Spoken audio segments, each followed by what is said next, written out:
सागर जिले के रविंद्र भवन में आयोजित खंड स्तरीय जन कल्याण शिविर में कलेक्टर प्रतिभा पॉल ने नागरिकों से संवाद करते हुए उन्हें स्वास्थ्य के प्रति जागरूक रहने और नियमित स्वास्थ्य परीक्षण कराने की सलाह दी।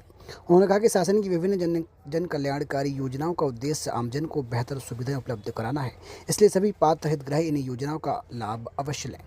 कलेक्टर प्रतिभा पाल ने बताया कि जन कल्याण शिविर नागरिकों की समस्याओं के त्वरित समाधान का प्रभावी माध्यम है। शिविर में विभिन्न विभागों के द्वारा योजनाओं की जानकारी प्रदान की जा रही है, जिससे लोगों को शासन की सुविधाओं और अधिकारों के बारे में जानकारी मिल सके।